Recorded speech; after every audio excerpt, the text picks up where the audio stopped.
በስመ አብ ወወልድ ወመንፈስ ቅዱስ አሐዱ አምላክ። በስመ አብ ወወልድ ወመንፈስ ቅዱስ አሐዱ አምላክ። በስመ አብ ወወልድ ወመንፈስ ቅዱስ አሐዱ አምላክ አሜን። ይትባረክ እግዚአብሔር አምላክ እስራኤል አምላክ አበዊነ ቅዱሳን ዘተሳሃለነ ወገብረ መድኃኒተ ለሕዝበ ዚአሁ። ይቅር ያለን ለወገኖቹ ለምእመናን ሕይወትን መድኃኒትን ያደረገ የአባቶቻችን አምላክ የቸርነት ባለቤት ቸሩ እግዚአብሔር ከዚህ ሰዓት ከዚህ ዕለት ያደረሰን ቅዱስ ስሙ የተመሰገነ ይሁን። እንዴት ዋላችሁ? እንዴት ሰነበታችሁ? ቸርነቱ ምሕረቱ ይቅርታው በጎነቱ ለዘላለም የባሕሪ ገንዘብ የሆነ እግዚአብሔር አብ እግዚአብሔር ወልድ እግዚአብሔር መንፈስ ቅዱስ ለአምላክነቱ እንደሚገባ በድጋሚ የተመሰገነ ይሁን። እመቤታችን ወላዲተ አምላክ ንጹሕት ድንግል መብርሃን ማርያም ቅዱስ መስቀሉ ቅዱስ ቤተ ክርስቲያኑ ያከበራቸው ቅዱሳን ሁሉ ስማቸው የከበረ የተመሰገነ ይሁን። የተመሰገነ ይሁን። እንኳን አደረሳችሁ። ቸሩ መድኃኔ ዓለም መዋዕለ ጾሙን ቀድሶ ከብርሃነ ትንሣኤው በቸር ያድርሰን። ጾሙ ለማበረከት ያብቃን። የቅዱስ ሉቃስ ወንጌል ምዕራፍ 17 ቁጥር 1 ለደቀ መዛሙርቱም እንዲህ አለ። መሰናክል ግድ ሳይመጣ አይቀርም፣ ነገር ግን መሰናክሉን ለሚያመጣው ወዮለት። ከእነዚህ ከታናናሾች አንዱን ከማሰናከል ይልቅ የወፍጮ ደንጊያ በአንገቱ ታስሮ ወደ ባሕር ቢጣል ይጠቅመው ነበር። ለራሳችሁ ተጠንቀቁ። ወንድም ቢበድልህ ገስጸው፣ ቢጸጸትም ይቅር በለው። በቀን 7 ጊዜ እንኳ ቢበድልህ በቀንም 7 ጊዜ ተጸጸትኩ እያለ ወደ አንተ ቢመለስ ይቅር በለው። ሐዋርያትም ጌታችን እምነት ጨምርልን አሉት። ጌታም አለ፣ የሰናፍጭ ቅንጣት ታክል እምነት ቢኖራችሁ ይህንን ሾላ ተነቅለ ወደ ባሕር ተተከል ብትሉት ይታዘዝላችሁ ነበር። ከእናንተም የሚያርስ ወይም ከብትን የሚጠብቅ ባሪያ ያለው ከእርሻ ሲመለስ ወዲያው ቅረብና በማዕድ ተቀመጥ የሚለው ማን ነው? የምበላው ራቴን አሰናዳልኝ፣ እስከ በላና እስከ ጠጣ ድረስ ታጥቀህ አገልግለኝ፣ በኋላም አንተ ብላና ጠጣ የሚለው አይደለምን? ያንን ባሪያ ያዘዘውን ስላደረገ ያመሰግነዋልን? እንዲሁ እናንተ ደግሞ የታዘዛችሁትን ሁሉ ባደረጋችሁ ጊዜ የማንጠቅም ባሪያዎች ነን፣ ልናደርገው የሚገባንን አድርገናል በሉ። ስለ ቅዱስ ቃሉ ቸሩ መድኃኔዓለም በድጋሚ ቅዱስ ስሙ የተመሰገነ ይሁን። እንግዲህ እግዚአብሔር እንደወደደ የጾም ትምህርት በአብይ ጾም የሚሰጥ ትምህርት ክፍል 2 ዛሬ እንቀጥላለን። እንደዚህ ጉባኤ ክፍል 1 ነው፣ እንደ አጠቃላዩ ክፍል 2 ነው። ክፍል 2 ስላልኩት ከዚያ ይቀጥል አይደለም። የዚያኛው ሁሉንም ሳምንታት ምስጢራቸውን ዘወረደ ብለን ጀምረናል። እስከ ሆሳዕና እስከ ትንሣኤ ድረስ እንገፋለን እግዚአብሔር እንደፈቀደ።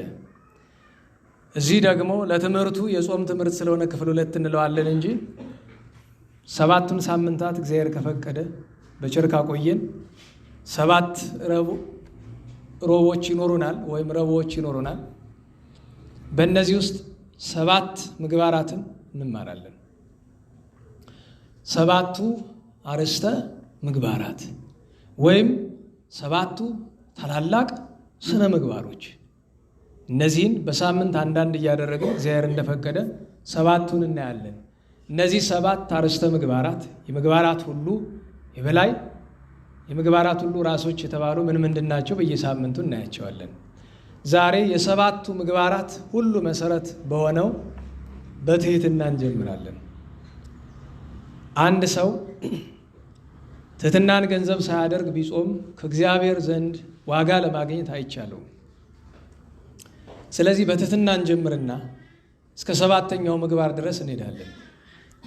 ነገር ግን አንድ ነገር እንዳትረሱ፣ ዛሬ የተማራችሁትን ትምህርት እስከሚቀጥለው ረቡዕ ድረስ ስትለማመዱት ካልቆያችሁ በቀር የሚቀጥለውን ትምህርት መማማር ይከብደናል። ስለዚህ ከዛሬዋ ምሽት ጀምሮ እስከ ዛሬ ሳምንት ረቡዕ ምሽት ድረስ ምንም እንኳ ቋሚ የሕይወታችን አካል መሆን ቢኖርበትም እንደ ግዴታ ስራዬ ብለን በየቀኑ የምንለማመደው ስራችን ይሄ ነው። እንዳልኳችሁ ትምህርታችን ከተግሳጽ ሰዎችን ከሚያስቀይሙ እግዚአብሔር የሚወዳቸው ግን ሰዎች የማይወዷቸው ነገሮችን ለመተው ብንሞክርም እንኳን ቅዱስ ዳዊት እንዳለ ከእግዚአብሔር ፈቃድ መውጣት ስለማይቻልን ምግባራትን ቢያንስ እንለማመድ። ድሮ እዚህ ሰንበት ትምህርት ቤት በመደበኛ አስተማሪነት በማገለግልበት ጊዜ አገልጋዮችን ሰብስበን አንድ ውይይት አደረግን። መለወጥ ያቃተን ለምንድን ነው? በየትኛውም አገልግሎት ዘርፍ በሰንበት ትምህርት ቤት በሉ፣ በማህበር በሉት፣ በዲቁና በሉት። ለምሳሌ የዛሬ 40 ዓመት የነበሩ ዲያቆናት ዛሬ አሉ? እንዴት ዋላችሁ? ከተማ ውስጥ የነበሩ የዛሬ 40 ዓመት የነበሩ ዲያቆናት ዛሬ አሉ? ከሺህ አንድ ሰው ካገኛችሁ ብርቅ ነው አይደል? የሚገርማችሁ ደግሞ የሌሉት ወደ ቅስና ሄደው አይደለም፣ ወደ ጵጵስና ሄደው፣ ወደ ምንኩስና ሄደው አይደለም። የሌሉት በምን ምክንያት ነው? ክህነታቸውን አፍርሰው። የዛሬ 40 ዓመት የዛሬ 30 ዓመት ሰንበት ተማሪ የነበረ ሰው አይደለም፣ የዛሬ 15 ዓመት ሰንበት ተማሪ የነበረ ሰው ይገኛል? ከስንት አንድ ነው አይደል የሚገኘው? እነዚህ ሰንበት ተማሪ የነበሩ ሰዎች ዛሬ የሌሉት መንኩሰው ነው አይደለም። ሌላ ገድል ይዘው ነው አይደለም። ምክንያቱ ምንድን ነው? ወይ መናፍቅ ሆነዋል፣ ወይ በዝሙት ተጠልፈው ወድቀዋል፣ ወይ በጫት በሱስ በሲጋራ ተይዘዋል። እንደዚህ አይነት ነገር ማህበራትንም ሌላውንም ሁሉ ብትመለከቱ እና ይህንን ነገር ተነጋገርና መሰረታዊው ችግር ክርስትናን በወሬ ሳይሆን በተግባር መኖር ያስፈልገናል። እንደዚያ ከሆነ ደግሞ ክርስትናን በተግባር ለመኖር ግድ መለማመድ አለብን። ምግባራትን መለማመድ አለብን። ተስማማን፣ ጀመርን። እሁድ አስተምራለሁ። እስከሚቀጥለው እሁድ ሁሉም የተማረው ሰው ግዴታው መለማመድ ነው። ያልተለማመደ ሰው በሚቀጥለው ሳምንት የሚማረው ተንበርክኮ ነው ሙሉውን ትምህርት። ተስማማላችሁ?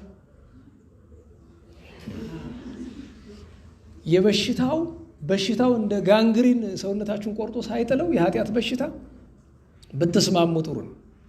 እንዴት ዋላችሁ? እንዴት ዋላችሁ? በነገር ላይ ለነገሩ ልጁ የለም መሰል ይሄ ነገር ኃይል እንድጠቀም ጾም ስለሆነ እንደምታውቁት ያው አዳሩ ሙሉም አገልግሎት ነውና ይደክማል በጣም እና በጣም አስጠግቸው ነው እንጂ ራቅ ባደረገው አይሰማችሁም።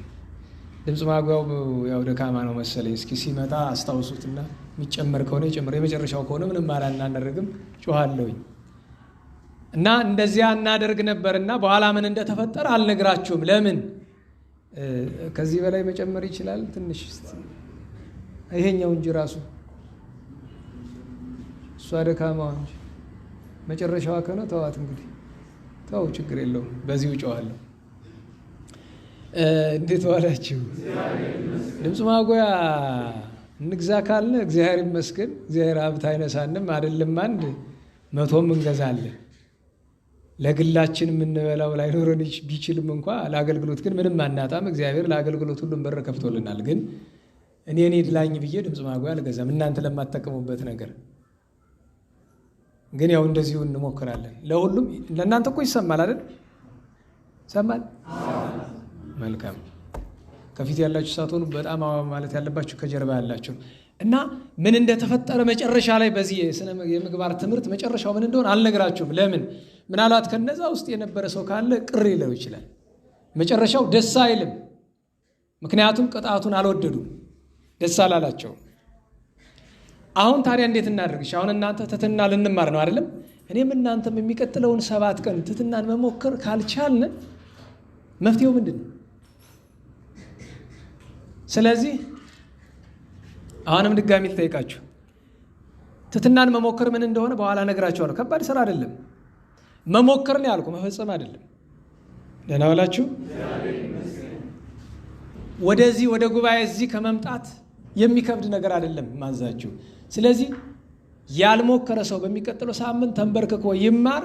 ተስማማላችሁ? ንገሩኝ። አይዟችሁ ተናገሩ። እሺ፣ ለሁሉም ይኸውላችሁ፣ እኔ እዚህ እነዛ ልጆች ናቸው፣ አስተምሬ ያሳደግኳቸው ናቸው። ብዙዎቹም ባንበረክካቸው አያስገርምም። እናንተ ግን ትልልቅ ሰዎችም ስላላችሁ እዚህ አላንበረክካችሁም። ነገር ግን ያልሞከራችሁ ሰዎች እቤታችሁ የምታደርጉትን ጸሎት በሙሉ ተንበርክካችሁ በማድረግ ራሳችሁን ቅጡ። መንበርከኩ ሃይማኖታዊ ስርዓት ነው አይደለም? ነገር ግን ከ5 ከ10 ደቂቃ በኋላ እየተንበረካካችሁ ስትሄዱ እየቆየ ጉልበት ላይ ህመም ይሰማል አይደል? ቅጣቱ እሱ ነው። ራስን መቅጣት ይባላል አይደል? እዚህ በፊት ነግሬያቸዋለሁ። ድሮ ታስታውሱ ከሆነ 11ኛ ክፍል እያለን ይሄ ግምት ፈተና እንሞክር ብለን 11ኛ ክፍል ፋሲለደስ እየተማርን ከአንድ ጓደኛዬ ጋር ሙስሊም ነው፣ ለምን በግምት አንሞክረውም ብለን ከ15ቱ ነው ሚድ ቴስት ነው እና ምን እናደርጋለን? ከዚህ እንግዲህ ከ1 እስከ 10 ድረስ ባለው ትንሽ ደግሞ ይሄ ደግሞ በዛ ቀነስ አድርገው ሌላ አላችሁ። አሁን ረጋ ብዬ አስተምራለሁ እንደ እግዚአብሔር ፈቃድ ሳልጮህ ማለት ነው። እና ትሩ ፎልስ የሚባል ነገር አለ አይደል? አሁንም አለ የለም? እንዴት ዋላችሁ?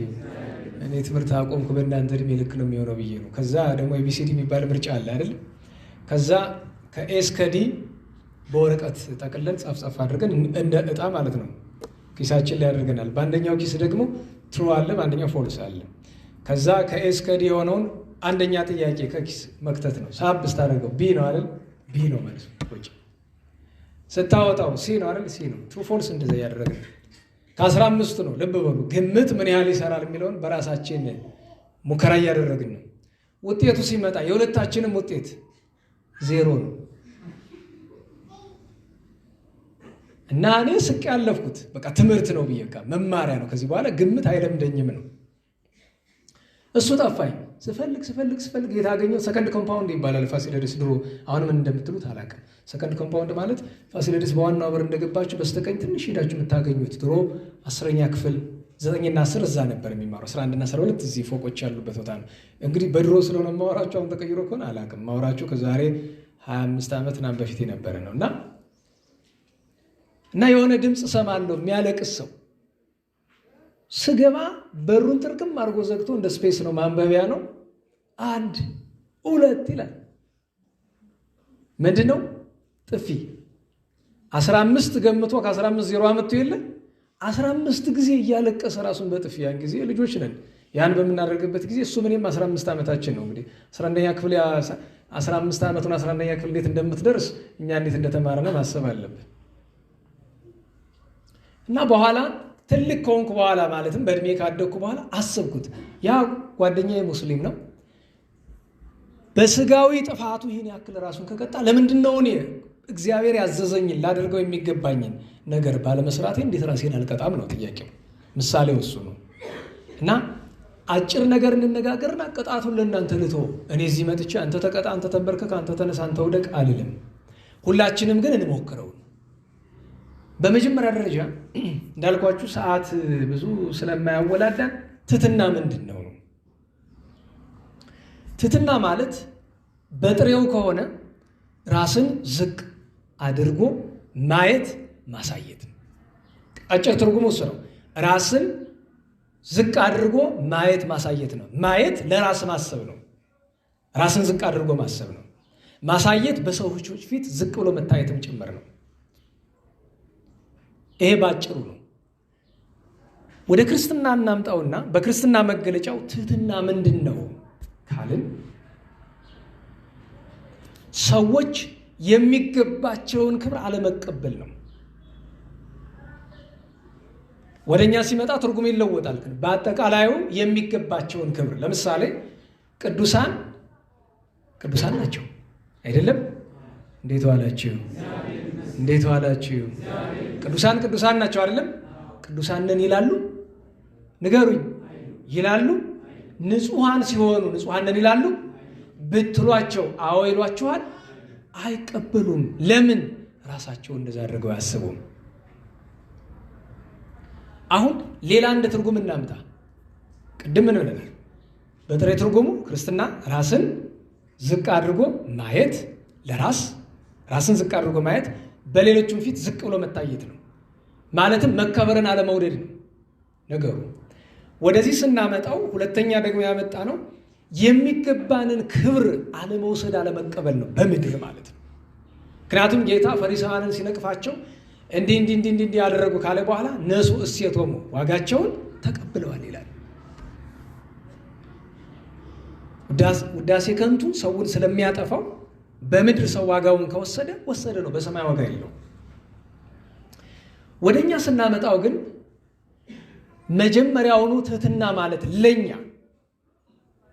ከንጽህና ይልቅ ቆሻሾች ለሆንን፣ ከጽድቅ ይልቅ ኃጥአን ለሆንን፣ በጎ ከመስራት ይልቅ ክፉ ለምንሰራ ለኛ ግን ትሕትና ምንድን ነው? መጀመሪያ የትሕትና በሩ ራስን ማወቅ። እንዴት ዋላችሁ? እናንተ ወንዶች ልጠይቃችሁ፣ ጻድቃን ናችሁ ኃጥአን ናችሁ? ንገሩኝ። ኃጢአተኞች ናችሁ አይደላችሁም? እኔና እናንተ ኃጢአተኞች ነን አይደለንም? ይህንን ስንል ትሕትና እየሰራን አይደለም። ምን እየተናገርን ነው? ሐቁን፣ እውነቱን። እህቶቼ ኃጢአተኛ ናችሁ አይደላችሁም? ንገሩኝ። ይህንን በማለታችሁ ትሕትና እየተናገራችሁ አይደለም። ነገሩ ምንድን ነው? እውነት ነው፣ ሐቅ ነው። ከዚህ ይጀምራል። ስለዚህ ትሕትና ለኛ መጀመሪያ ምንድን ነው? ራስን ማወቅ ነው። ስለዚህ የዚህ ሳምንት የቤት ስራችን ምንድን ነው የሚሆነው? እኔ ምንድን ነኝ? መጽሐፍ ምንትኑ አነ፣ ምንድን ነኝ እኔ? ጻድቅ ነኝ? ዛሬ ሰለስቱ ምዕት ቅዳሴ ሲቀደስ ሰምታችሁ ከሆነ ምን ይለዋል ጌታችን? አንተ ዘአሚሃ ወአንተ ዘይዜ፣ ጥንት የነበርክ አንተ፣ ዛሬም ያለ አንተ። ዚአከ ሰማያት ወዚአከ ምድር፣ ሰማያት ያንተ ምድርም ያንተ። ዚአከ ጻድቃን ወዚአከ ኃጥአን፣ ጻድቃንም ያንተ ኃጥአንም ያንተ። የጻድቃንም ፈጣሪ እግዚአብሔር ነው። እኛ ኃጢአተኞች ባንመጥንም እንኳ የእኛም ፈጣሪ እግዚአብሔር ነው። ፈጣሪነቱ ስለ ኃጢአታችን አይደለም፣ ስለ ሰውነታችን፣ ስለ ፍጥረትነታችን ነው። ራስን ከማወቅ እንጀምር። እኔ የት ላይ ነው ያለሁት ነው? አንቺ የት ላይ ነው ያለሽው? ወንድሜ አንተ የት ላይ ነው ያለ? እኔ የት ነው ያለሁት? አስቡት። እኔ አሁን እውነት ክርስትና ቢገባኝ ኖሮ እዚህ ቆሜ ያስተምር ነበር? እዚህ የቆምኩበትን ምክንያት ልንገራችሁ። ትሕትናን ስለማላውቅ ነው። ገብታችኋል?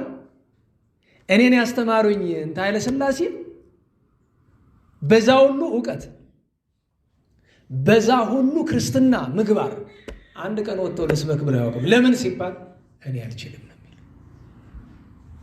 በእርግጥ አንዳንድ ጊዜ ሰነፍ ትሕትና የሚሉት አለ አይደል አባቶቻችን፣ ይሄ ስራ የሚያስፈታ ትሕትና። አይ ኃጢአተኛ ነኝ ፈጣሪን አላመሰግንም ይባላል። ኃጢአተኛ ነኝ አላስቀድስም ይባላል። እንዴት ዋላችሁ?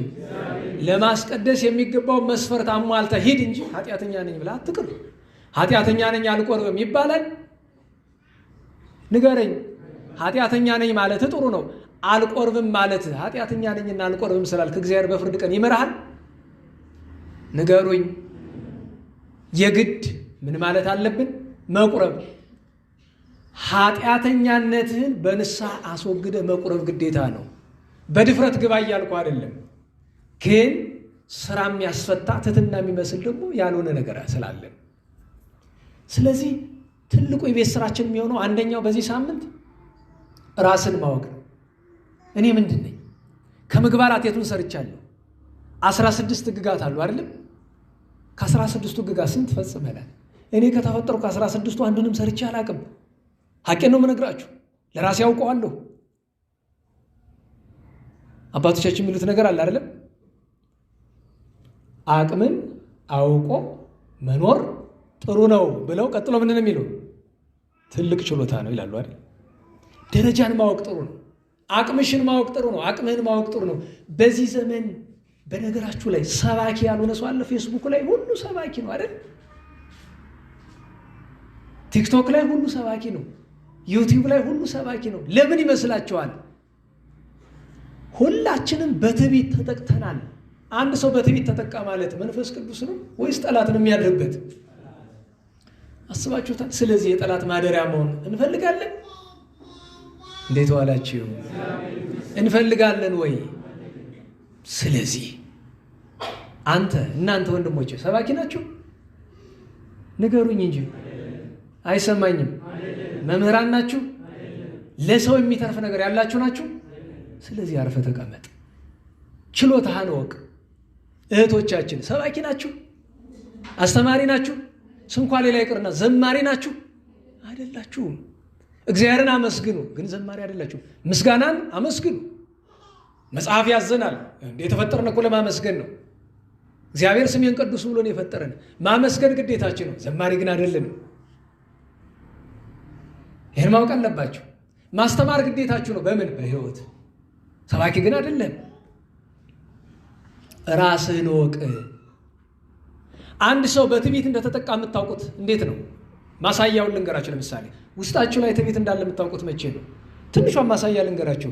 የሆነ ሰው ጥፋት ሲያጠፋ አይታችሁ አዎ ገሌ ያጠፋ ብላችሁ አይደለም መናገር ካሰባችሁ ትዕቢት ማለት እሱ። ደህና ዋላችሁ? እንዴት ዋላችሁ? የባልንጀራችንን ጥፋት እንድናይ መጽሐፍ ያዘናል? ንገሩኝ።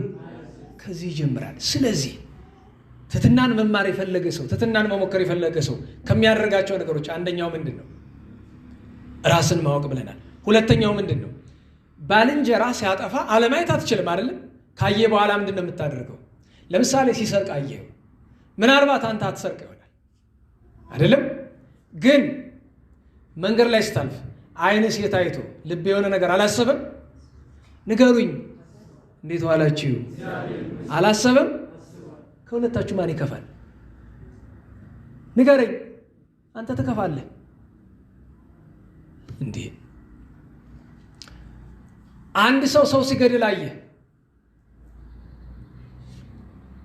አሰብከው፣ ይሄ ነፍሰ ገዳይ ነው አልክ። ከነጋ አልዋሻችሁ?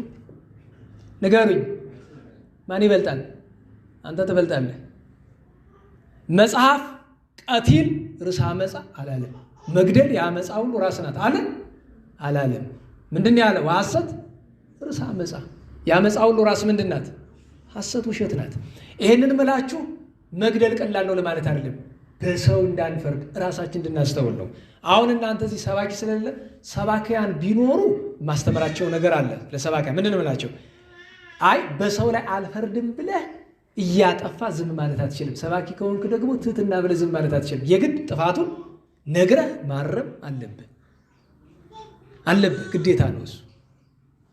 ስለዚህ ሰዎች ሲያጠፉ ስናይ ሁልጊዜ እነሱን ትተን የራሳችንን ኃጢአት ማሰብ ነው። ሶስተኛ ትሕትናን የምንለማመድበት መንገድ ምንድን ነው ካላችሁ፣ ሶስተኛው መንገድ አባቶቻችን ትዕቢት አፍአዊና ውሳጣዊ ነው ብለዋል። የውስጥ ሲሆን ትዕቢት ነው። የውጭ ሲሆን ምን ተብሏል? ትዝህርት፣ መታጀር ይባላል። ስለዚህ ሁልጊዜ ራሳችን ጋር ስንነጋገር ራሳችንን ከሰዎች በላይ እንደሆነ እንዳናስብ ደጋግሞ ራስን መገሰጽ ያስፈልጋል። እኔ ምንድን ነኝ? ኃጢአተኛ ነኝ። ጌታዬ ሆይ፣ ጌታዬ ኢየሱስ ክርስቶስ ሆይ እኔ ኃጢአተኛ ነኝ። ጌታዬ ኢየሱስ ክርስቶስ ሆይ እኔ በድያለሁ። ጌታዬ ኢየሱስ ክርስቶስ ሆይ በዚህ ዓለም ከኔ የሚበልጥ ኃጢአተኛ የለም። ጌታዬ ኢየሱስ ክርስቶስ ሆይ በበደል ከሰው ሁሉ እልፍ ብዬ ቆምኩኝ። ጌታዬ ኢየሱስ ክርስቶስ ሆይ እያልን ራሳችን ጋር መነጋገር አለብን። ይሄ ከውስጥ ያለውን በሽታ ለማከም ይረዳል። ሌላኛው አፍአዊው ነገር ነው። በውጭ ያለውን የትዕቢቱን ትርፍ ትዝህርት ወይም መታጀር፣ ኩራት የሚባለውን ነገር ደግሞ የሚያቀልልን ምንድን ነው?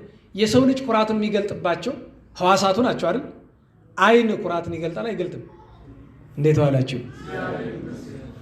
አንዲት ሴት ቅንድቧን ስትቀነደብ ምን ማለቷ ነው? ከሰው በልጦ ለመታየት ነው አይደል? የሆነ ምናምን ስትቀቢ ጠጉርሽን አጓጉል ስታደርጊ ይኸውልሽ፣ ከሰው በልጠሽ መታየት አትፈልጊ።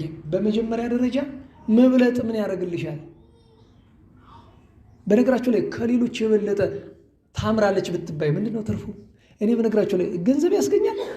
ሄደሽ አካልሽን ሽጠሽ አመንዝራ ካልሆነሽ በቀር ቆንጆ ናት ለቁንጅናዋ ገንዘብ እናዋጣለት ይባላል? ንገሩኝ። የለም እኮ ምንም ትርፍ የለውም፣ ስጋዊም ትርፍ የለውም። በዛ ላይ ደግሞ አንድ ወንድ አይቶሽ እቺ ልጅ ታምራለች ካለሽ ያ ልጅ ከሰውነት ወደ ውሻነት ወርዷል ማለት ነው። ሊነክስሽ ፈልጓል ማለት ነው። መቼም ውሻ ስጋ ሲያይ ምንድን ነው የምትሉት? ያዝረብርባል አይደለም? አንድ ወንድ አንዲት ሴት አይቶ እቺ ልጅ ታምራለች ቆንጆ ናት ካለ ውሻ ሆኗል ማለት ነው። ከዛ በኋላ እቅዱ አንድና አንድ ነው፣ መንከስ ነው። ግን አንቺን ለመንከስ ውሻ ሆኖ አይደለም የሚመጣ፣ መልአክ መስሎ ነው የሚመጣው። ምን ያደርግልሻል? ስለዚህ በዓይንም በጥርስም እንኳን ሌላ አስቡት፣ ጺም ሲስተካከል ሰው ለጺሙ ቅርጽ የሚያወጣ ለምንድን ነው? ይሄ እኮ ከልባችን ትዕቢት ሞልቶ ሲተርፍ ጺማችን ስንስተካከል እኔ ይገርመኛል። ጺም ብቻ አይደለም ጸጉር ስትቆረጡ እኔ ሁል ጊዜ ጸጉር የሚያስተካክለኝ ልጅ ጋር ሲሄድ ነግራቸዋለሁ። የክርስቲያን ቁርጡ ምንድን ነው ብለናል? ሲሆን መላጨት ነው። ግድ ቆርጣለሁ ካለ ምንድን ነው? ኖርማል ቁርጥ ይባላል አይደል? ደህና ዋላችሁ። ኖርማል ምን ማለት ነው? አንድ ሰው ኖርማል ነው ምንድን ነው? ያላበደ ማለት ነው አይደል? ጤነኛ ማለት ነው አይደል? ስለዚህ የጤነኛ ሰው ቁርጥ ታቆረጡ ምንድን ነው? ዝም ብሎ ማሳጠር እና እዚህ አካባቢ ምንም ቅርጽ አታውጡ። ቅርጹ ምንድን ነው ጉዳዩ? እኔን ግራ የሚገባኝ እግዚአብሔር በተፈጥሮ የፀጉራችንን ቅርጽ እንዲያርጉ አስቀምጦታል አይደል? ንገሩኝ እንጂ ኧረ ንገሩኝ። እና የእግዚአብሔርን ስራ ለማስተካከል ነው ቅርጽ የምናወጣው? የጺም ላይ ቅርጽ የሚወጣ ምንድን ነው ዓላማው? ፀጉር ቤት ስትሄዱ ግድግዳ ላይ ማት ወንድ ፎቶ ታያላችሁ አይደል? ብዙዎቹ ወንድ እህቶቻችን ናቸው ስታዩቸው። ምናቸውም ወንድ አይመስልም። አስቡት እዛ ተኳኩሎ ምናምን ብሎ ፎቶ ተነስተው ሰው ለመማረክ ከዛ ኩታራው ሄድና ሕፃኑ እንደዛ ነው የምፈልግ ነው ይላል። ወንድሜ እንደ ጋኔን ነው መቆረጥ የምትፈልግ? እዛ ፎቶ ላይ የምታዩት መንገድ ሳትኩ ወደ ተውኩት ነገር መጣሁ። ይቅርታ አድርጉልኝ። ቶሎ አይለቅም የተግሳጽ ቶሎ አይለቅም። ለሁሉም አለባበስ፣ አቆራረጥ፣ አነጋገር፣ አበላል፣ አረማመድ፣ እጅ አሰነዛዘር፣ አይን እንኳ ይሄ በአይን ምናምን ማየት ይባላል። አንዳንድ ሰው በአይኑ እንዴት እንደሚያችሁ ታያላችሁ አይደል? በንቀት የሰው ንቀቱን የሚገልጥበት አንዱ ምንድን ነው? አይኑ። እንዴ አንተ እኮ ወራዳ ነህ፣ አንቺ ወራዳ ነሽ፣ እኔ ወራዳ ነኝ። በእግዚአብሔር ፊት ምን ያህል ወራዶች መሆናችንን ብናውቅ ማንንም አንንቅም ነበር እኮ። አንተ የምትንቀው ሰው በእግዚአብሔር ፊት ሊበልጥህ ይችላል እኮ። ለምን ትንቀዋለህ? ማንስ አንድ ሰው እንኳን በእምነት የሚመስለው ወንድምህ ጴንጤ ስለሆነ መናቅ አለብህ? ንገሩኝ እንጂ። አረ በሞቴ ካቶሊክ ስለሆነ መናቅ አለብን? ሙስሊም ቢሆን መናቅ አለብን? ማንንም ፍጥረት መናቅ አትችልም። አንተ መናቅ አንችልም። ስለዚህ አለባበስን ተመልከተው። ደግሞ በአለባበስ ትትናውን ማለት ቡቱቱ ልበስ ማለት አይደለም። አንዳንድ ሰው አለ የሚዝረከረክ። ታው ወንድሜ አትዝረክረክ፣ በመጠን አድርገው ነው በቃ። አሁን ለምሳሌ ልብስ ስትለብስ ምንድን ነው ቆሽሾም የሰው ትኩረት የማይስብ በጣምም ዝንጥ ብለ የሰው ትኩረት፣ ከሁለቱም አትሆን። ለመቆሸሹ ከእግዚአብሔር ጸጋ ስትደርስ፣ ከአባቶቻችን ስትደርስ እሱ ትደርስበታለህ፣ ችግር የለውም። ለጊዜው ግን ትትናን በመቆሸሽ ልግለጥ አትበል። ልብስህን በመቅደድ አይደለም፣ የተቀደደ በመልበስ አይደለም፣ ብቻ ከልክ ያላለፈ አለባበስ። አረማመድ ራሱ ሁልጊዜ ላሉ አይደል? ስትራመዱ ክርስቲያን የሚራመድ እንዴት ነው? ቀስ ብሎ። መሬቱን አትርገጠው። መሬት እኮ ታያለች። ረገጡኝ ብለ ምድር አትቆጣ። የኩሉ ያንተ ነው ሸማውን ቢያነጣ አይደል? በገና ደርዳሪው። እንዴት ዋላችሁ? አፈር ነን እኮ መሬት ነን፣ በኋላ ትበላናለች። አረማመድህን አስተውለው፣ አነጋገርን አስተውለው። ስትናገር እንዴት ነው? አንዳንድ ጊዜ ይገርመኛል። በሰው እኮ አይደለም ትምህርት የምትወስዱ። ለምሳሌ በጣም ስበሳጭ ምናምን አንዳንድ ሰው ሲሰድባችሁ ትሰማላችሁና አረ እንዲያው መንፈሳዊ ልሁን ብዬ እኮ ነው እንጂ ይህ እኮ እኔ ጋር ለመቆም አቅም የለውም ይባላል አይደል? ብለን እናውቃለን ሁላችንም። ይሄ ቅድም አንድ መምህር ጋር እዚህ መንበረ ጠዋት እዚህ ነበርኩኝ ለአንድ ስራ ጉባኤ መጥቼና ስንሄድ አንድ መምህር ከጎን የነበሩ ያው አልባል የመስለው ቆሻሻ ለብሰው ነው የሚኖሩና አንቱ አልኳቸው። አቤት ሲያዩኝ እንደው በጣም ምሁር ነኝ አይደል አልኳቸው። ያን ያልኩበት የራሴ ምክንያት አለኝ። እሳቸው ምሁር ነኝ አይደል ሲሉ በጣም ልቅ ነኝ አልኳቸው። ምክንያቱም ውይይት አነስተን ስለነበረ አንድ ነገር ልነግራቸው ፈልጌ ነው ያንን ያልኳቸው። አዎ ብሎ ቢሉኝ ምክንያቱም ከዚህ በፊት የሆነ ነገር አይቼ ስለነበር ያለ መነጋገር ነው። እሳቸው ግን ፈሊጥ አዋቂ ናቸውና ምንድን ነው የመለሱልኝ? አዎ እንዳይሉ ገደል ሊከቱኝ ነው፣ አይደለም እንዳይሉ ችግር ነው። ስለዚህ ምን አሉ? እውቀት ማንን አዳነ? ኧረ ዝም ብለህ ሌላ ወግ እናውጋ ብለው ዘጉብኝ። መማር ይሉሃል እችናት። ደህና ዋላችሁ። ሊቅ ነኝ አይደል አለ አይደለም? አሁን ብትለው ትጎዳዋለህ። አይደለህም ብትለው ስድብ ነው። ስለዚህ ምንድን ነው መልሱ? ወይ ዝም ነው ወይ ደግሞ ሊቅነት ማንን አዳነ አሉ። ሌላ ብናወጋ ነው የሚሻል።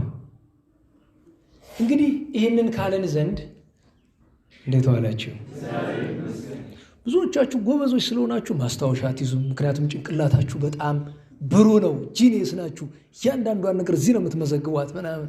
ምን ተማራችሁ ሲባል ዛሬ ስለ ትሕትና፣ ልክ እንደዚያ ገጠር ሰውዬ ምንድን ነው ኧረ ተማርን እንጂ እንደ ጉድ ምን ተማራችሁ? ኧረ ስንቱን ይዤው መዓት ነው ነገሩ፣ ስንቱን ይዤው እንዳለው።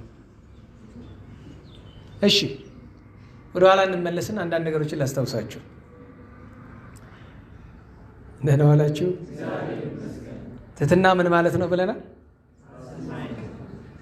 ከዛ በፊት እንጂ ትሕትና ምን ማለት ነው? ራስን ዝቅ አድርጎ ማየት ማሳየት ብለናል። ቀጥሎስ ትሕትና ምንድን ነው አለ? ከዛ በፊት እንጂ የሚገባን ክብር እንኳ ቢኖር፣ ከሰዎች ልናገኘው የሚገባን ክብር እንኳ ቢኖር ያንን አለመሻት እንዳትረሱ ያዙ። ሶስተኛ ምን አለን? ትሕትና ምንድን ነው? ራስን ተናገሩ፣ ራስን ማወቅ በሉ። ንገሩኝ፣ ራስን ማወቅ በሉ። ከዚያ ቀጥሎ ያመጣነው ነገር ደግሞ ትሕትናን ለመማር የትዕቢትን ምንነት ማወቅ ጥሩ ነው። የልብን ትዕቢት ሁልጊዜ ከራስ ጋር እየተጨዋወቱ ከእግዚአብሔር ጋር እየተነጋገሩ ጌታ ኢየሱስ ክርስቶስ ሆይ እኔ እንዲህ ነኝ፣ ለራስህ ከሰው ፊት አይደለም፣ ለራስህ በዚያ በል። እሱን ማስተዋል ይገባናል። የመጨረሻው በዚህ ጉዳይ የምነግራችሁ ነገር አጥብቆ መጸለይ፣ ትሕትና እንዲገኝ አጥብቆ መጸለይ። ከዚያ ዘወትር የምነግራችሁ የማትሰሯት አንዲት ነገር አለች። አሁንም የሚቀጥለው ሳምንት የቤት ስራ እሷ ናት። የትሕትና ሁሉ ከፍተኛ መገለጫ የምትባለው ምንድን ናት? እግር ማጠብ። እግር ማጠብ፣ ጎንበስ ብለህ እግር ማጠብ። በትዳር ውስጥ ነው የሚስት ይሁን የባል ይሁን የወንድም ይሁን የእህት ይሁን የእናት ይሁን የአባት ይሁን የአስተማሪ ይሁን የተማሪ ይሁን የፈለግ ብቻ የሰው እግር ማጠብ። እዚያ በቀደም እግር አጠባ ስነ ስርዓት አለን በዚያ በቤተክርስቲያናችን እና እዚያ እግር አጠባ ስነ ስርዓት አንድ ካህን መጡና ከበረሃ እሳቸው ተራ ሲደርስ እኔ አልታጠብም አሉ። ለምን ስላቸው አይ እግሬ መንካት ያሳቅቃል አሉ። ለምን እንደዛ እንዳሉ ታውቃላችሁ? ገበሬ ናቸው፣ ሲያርሱ ነው የሚውሉ። እግራቸው ስንጥቅጥቅጥቅ ብሎ ብታዩት በቃ ኮረኮንች መንገድ ይለሰልሳል። እንዲህ ያለውን እግር ከማጠብ በላይ ታዲያ ምን በረከት አለ? አምጦ ዝም ብሎ ይታጠባል፣ ችግር የለውም። ባይሆን የከተማ እጅ አሽቶ አያጠራው። ግን መቼም የከተማ ሰው ሲያጥብ ማሳጅ የሚያደርግ ነው የሚመስል። በደንብ አድርገህ ነው እንጂ እግር አስተጣጠብ ትምህርት አንድ ቀን ትማራላችሁ። ስለዚህ አሁን እንመልሰው ወይስ ገብቷችኋል? እንዴት ዋላችሁ? እንመልሰው ገብቷችኋል? አንድ ጊዜ ሶስተኛ ጊዜ ልንመልሰው ነው። ትሕትና ምንድን ነው አለ? ራስን ዝቅ አድርጎ ማየት ማሳየት። ሁለተኛ ከሰዎች ልናገኘው የሚገባን ክብር እንኳ ቢኖር አለመሻት፣ አለመቀበል።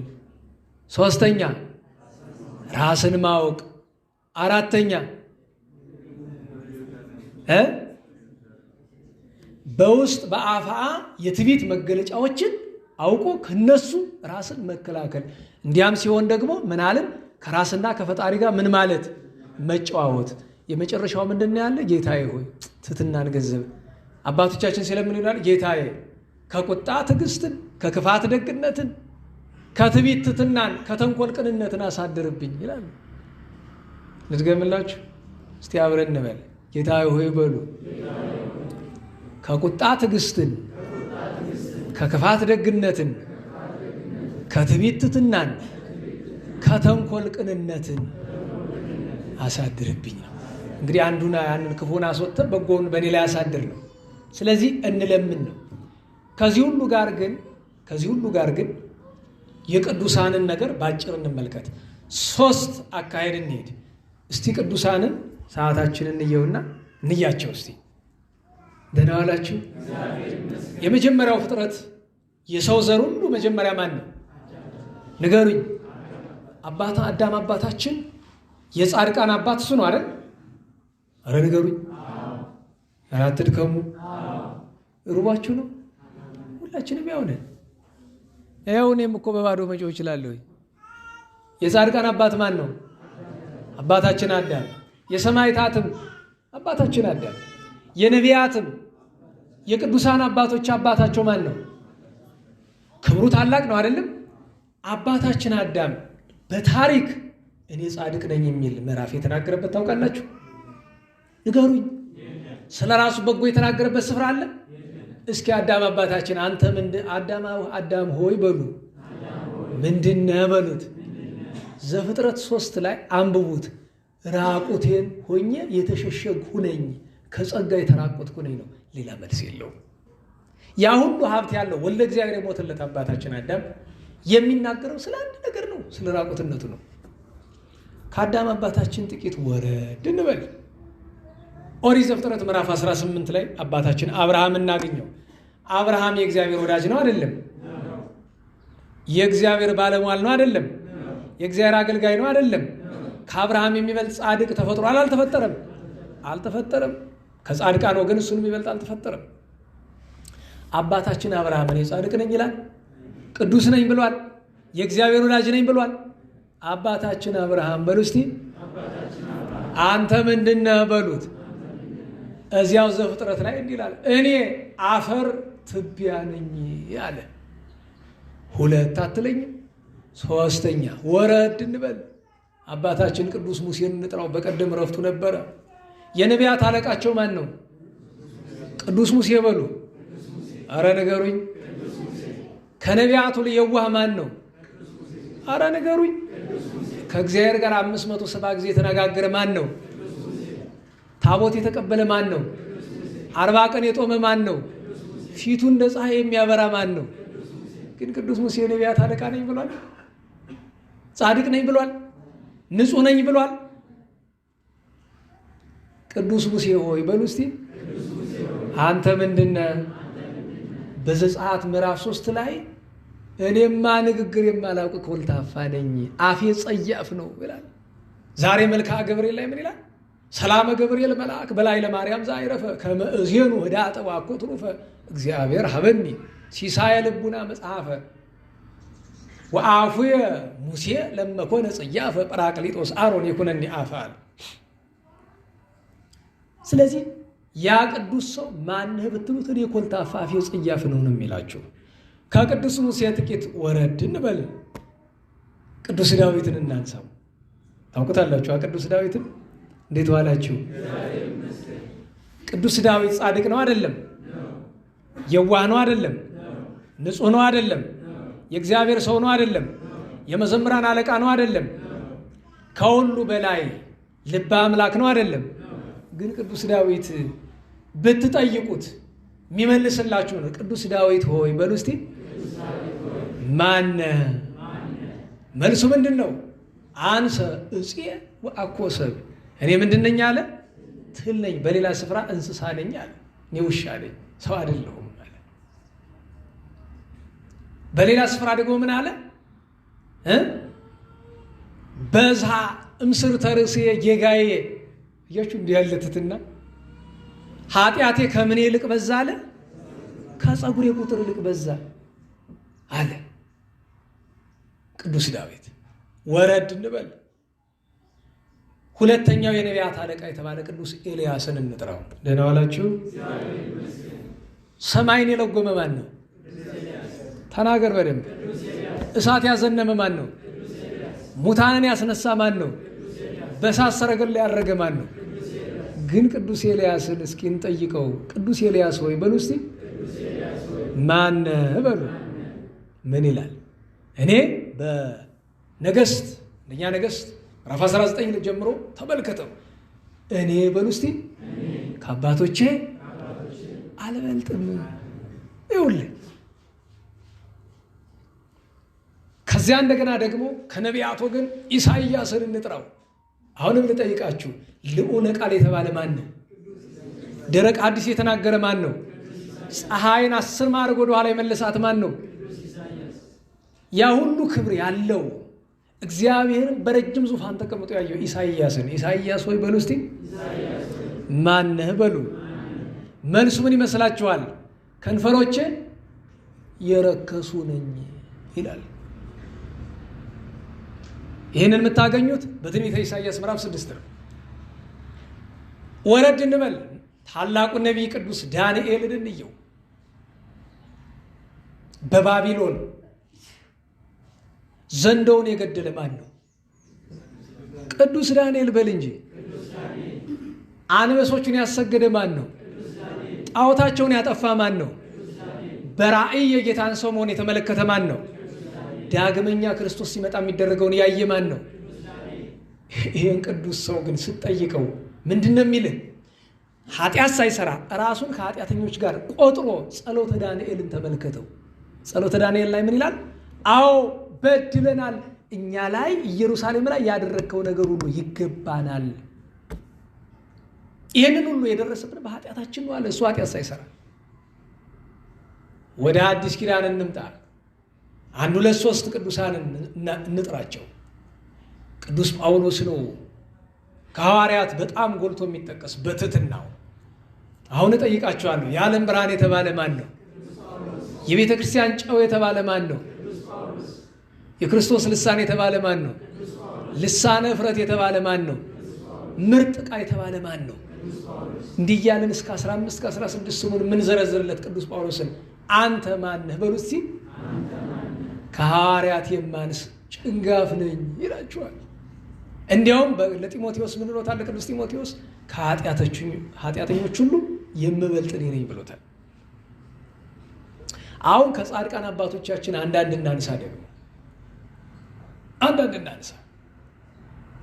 ማንን እናንሳ? ምን በነገራችሁ ላይ የጻድቃን ሕይወትማ ሙሉ በሙሉ ትሕትና የሌለበት የጻድቃን ሕይወት በየት ሀገር ይገኛል? የት? ለምሳሌ አባታችን አባ ዘካርያስን በቀደም ያነሳውላችሁን አባ ዘካርያስን እናንሳው። ደህና ዋላችሁ። አባ ዘካርያስ ህልም ያያል። ወደ አባ ቃሪዎስ ወደ ስጋ አባት ሄድና አባቴ ህልም አየሁ ይለዋል። ና ቅረበኝ ይለዋል። ቀረብ ሲል በዱላ እንካቀመስ ደብድቦ ያባረዋል። አሁን አባ ዘካርያስ ጻድቅ ነው አይደለም? ንገሩኝ እንጂ በህልም እየነገረው ያለ ማን ነው? እግዚአብሔር ነው። ነገር ግን ሲደበድበው እና ኋላ ከአባ ጴሜን ሄደና አባቴ ህልም ሳይል አባቴ ስነግረው እየደበደበኝ ምን ላድርግ አለ። ህልምህ ከመንፈስ ቅዱስ ነው፣ ግን ህልም ስታይ ሄድና ዘወትር ለማን ልገረው አለ? ለአባትህ። ለምን አለው? እንዲደበድብህ። አስቡት።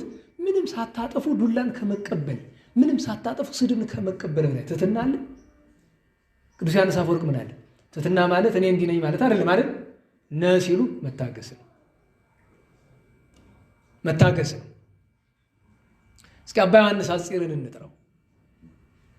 ቅዱስ ዮሐንስ አጽር ወደ አባ ባይሞይ ሲገባ ና ይለዋል። ይመጣል። ዱላ ያነሳና ደብድቦ ላይ አልፈልግም ውጣልኝ ይለዋል። የሚገርማችሁ ከትሕትና የተነሳ ጥፋቴ ምንድነው እንኳ አይጠይቀው። ምንድነው የሚለው ለራሱ? አባቴን አስቀይሜዋለሁ፣ በድዬዋለሁ ይላል። ይቅርታ ይጠይቃል። አሁንም ሲነጋ ይደበድበዋል። አሁንም ሲደበድበው ያለ ጥፋቱ እየሄደ ይቅርታ ነው የሚጠይቅ። ይቅርታ በቃ። አባ ኤልያስን ተመልከቱት። አንተ እንደ ኤልያስ ያለ ብቃት አለህ አሉ ጻድቁ ንጉሥ ቴዎዶሲዎስ። አባ ኤልያስ ተገርሞ፣ እውነት እኮ ነው፣ አነጋገሩ ትክክል ነው። ጽድቁ እንደ ቅዱስ ኤልያስ ነው፣ ነገሩ ትክክል ነው። እሱ ግን ጌታዬ ንጉሡ፣ እኔና የእግዚአብሔር ሰው ቅዱስ ኤልያስን በምን አመሳሰልከን? እኔ ጥቂት ቁራሽ እንጀራ አድርቄ ባሰጣ ቁራ ይወስድብኛል። ኤልያስን ግን ቁራ ነው የሚመግበው የነበረ። በምን አመሳሰልከናል? ከአንጀቱ ነው። በትሕትና ከቅዱሳን ወገን ተወዳዳሪ የሌላቸው ቅዱሳን አሉ። ለምሳሌ አንደኛው አባ አርሳኔዎስ ነው። ታስታውሱ ከሆነ አጣጣሚ ሚካኤል ላይ ዛሬ 2 ዓመት ወይ እንደዛ በፊት ስለ አባ አርሳኔዎስ ገድል ስንነጋገር አባ አርሳኔዎስ መቼም የጽድቁ የትሩፋቱ ነገር ቁጥር የለውም። በሚሞት ጊዜ ደነገጠ እና አባታችን ምን ነው ፈራህ አሉት። የእግዚአብሔር ፍርድ እኮ ያስፈራል አላቸው። እንዴ አንተ እኮ ከጻድቃን ሁሉ ትበልጣለህ፣ እንዳንተ ጻድቅ የለም። አንተም ሞትን ትፈራለህ አሉት። ልጆቼ ጻድቅ የምትሉኝ እናንተ ናችሁ፣ እግዚአብሔር ምን እንደሚለኝ አላውቅም። ኢቭን ጻድቁ ነው እንኳ ማለት ነው። የአባታችን የአባ መቃርስን አንድ ነገር ብቻ ልጨምርላችሁ። እንዴት ዋላችሁ? እንዴት ዋላችሁ?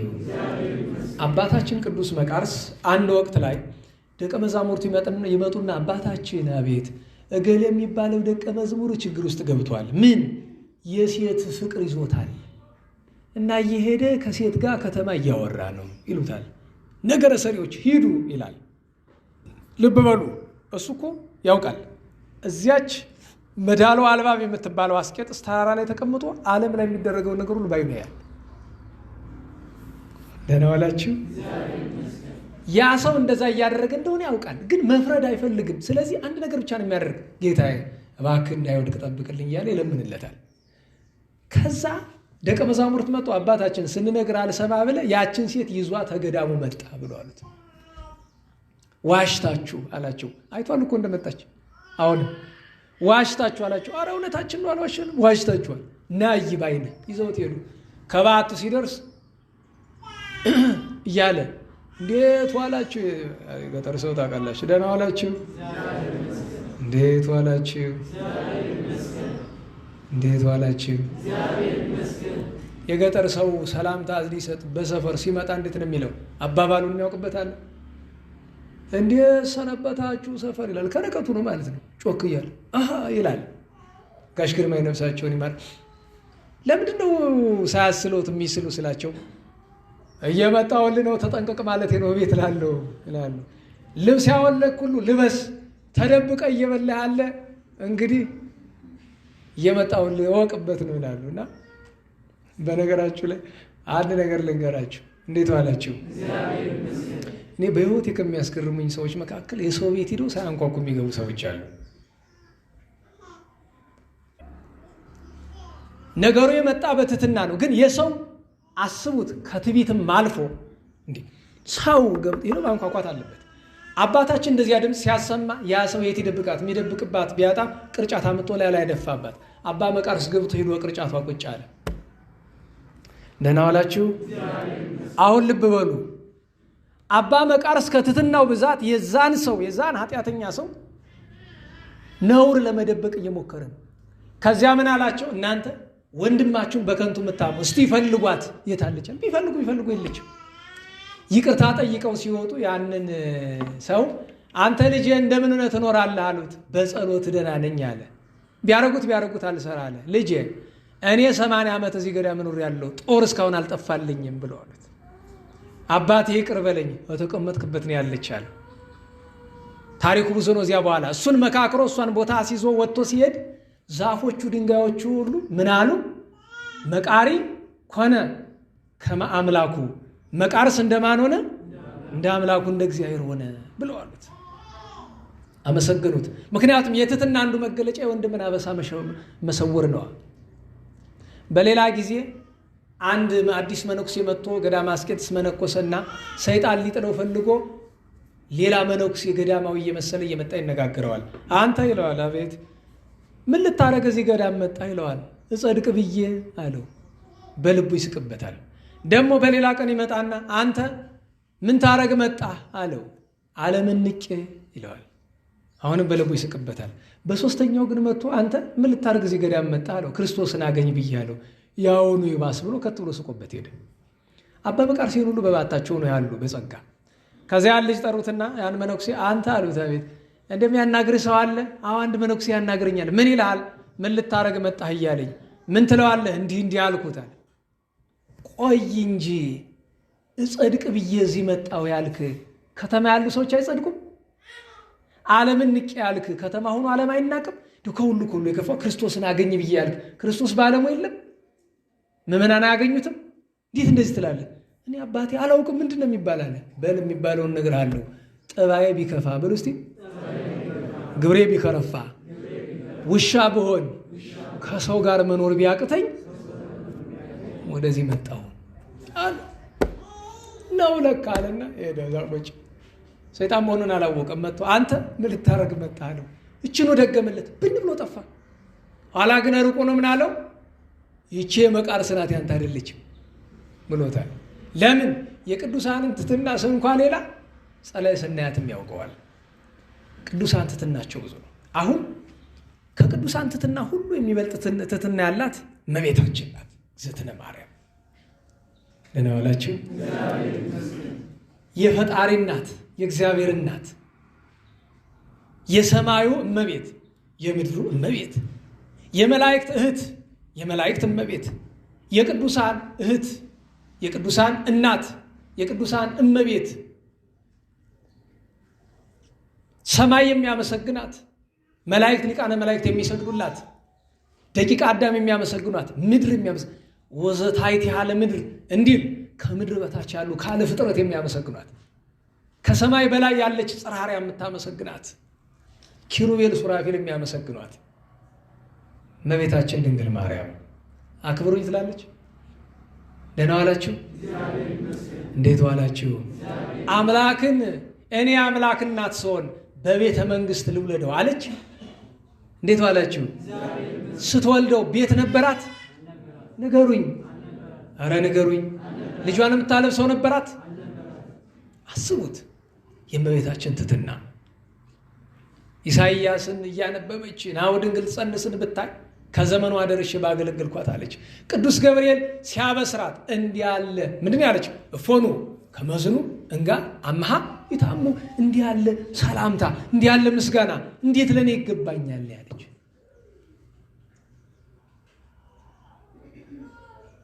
እመቤታችን ድንግል ማርያም አምላክን አዝላ ስትሰደድ ጌታዬ ያንተ እናት ሁኜ ለምን አለች?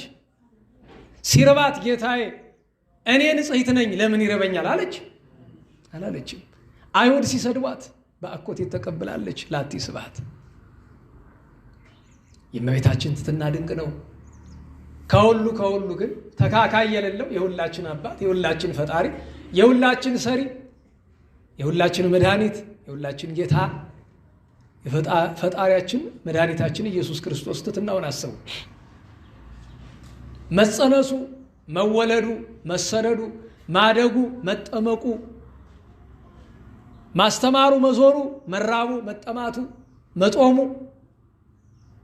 ከሁሉ በላይ በመስቀል ላይ ኀፍረተ መስቀልን ሲታገስ ምን አለ? ሐዋርያው የተናገረው ይዞ አባ ጊዮርጊስ ወንዘ ይጼልዎ ይጸአለ። ሲሰድቡት መልሶ ሰደባቸው። እንዴት ዋላችሁ? ሲሰድቡት መልሶ ሰደባቸው። አዎ ወንዘ ይትገአዝዎ ይተቀየመ። ሲገዳደሩት አልተቀየማቸውም። ይልቁን ምን አለ?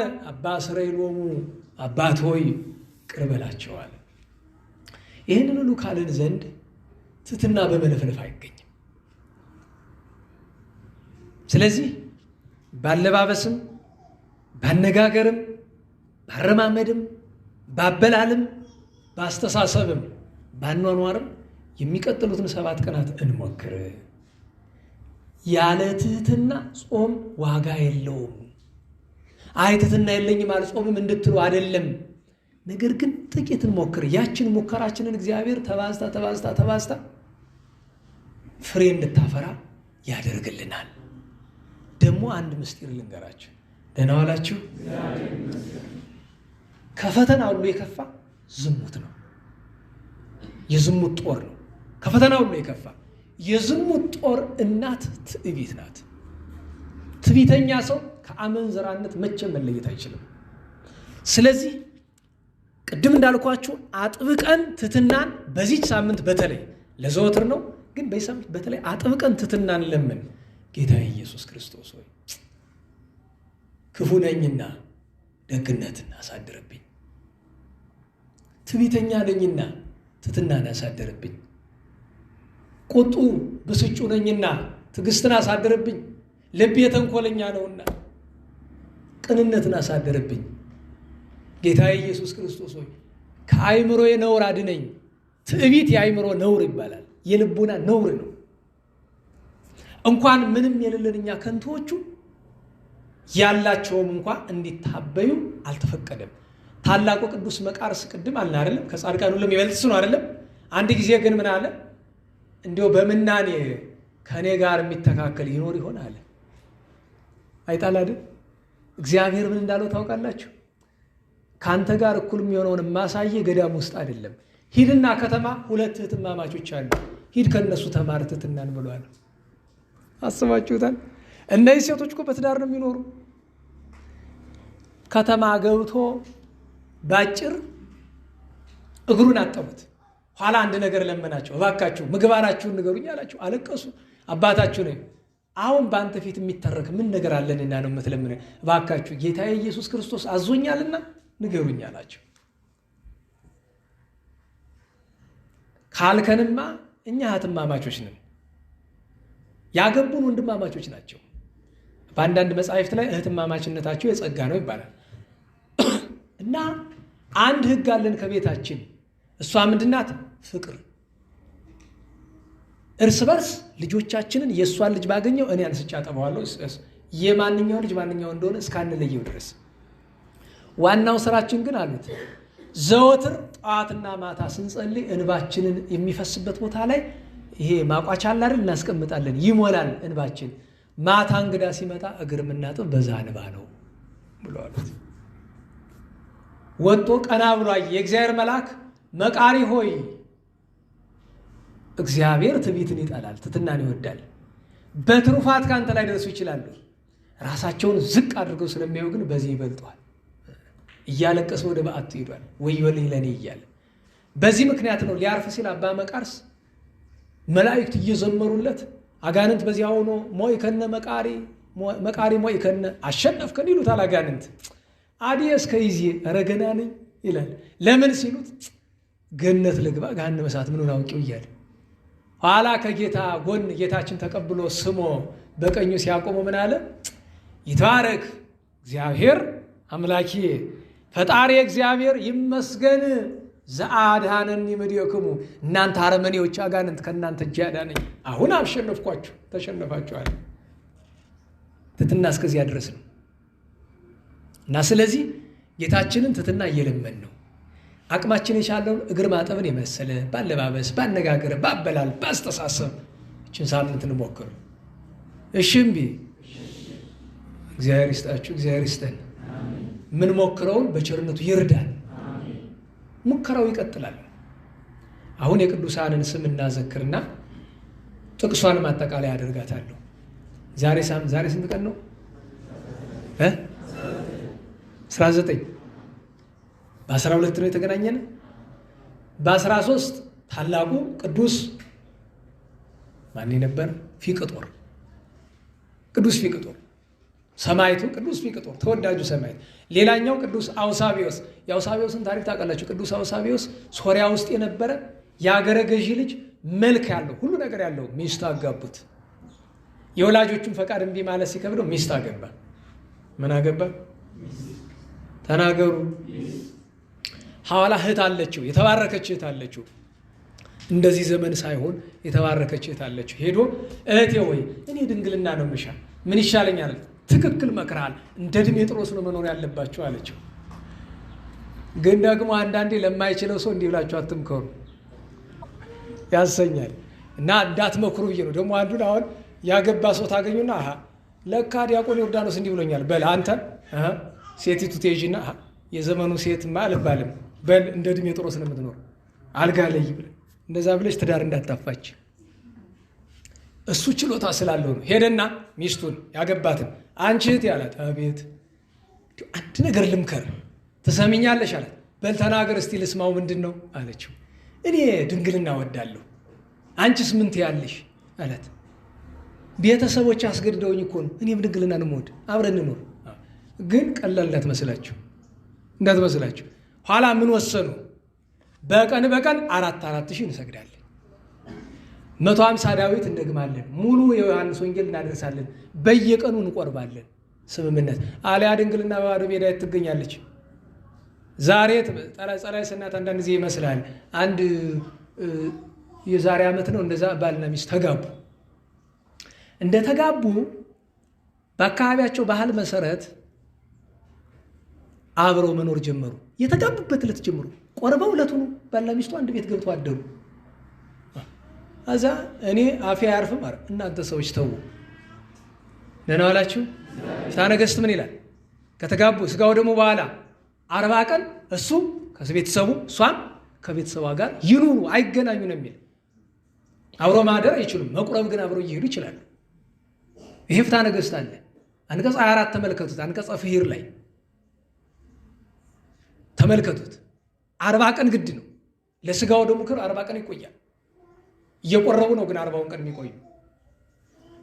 ምን አሉኝ? አይ በአካባቢያችን ባህል የዛኑ ቀን አብረው ሂደው አብረው ካላደሩ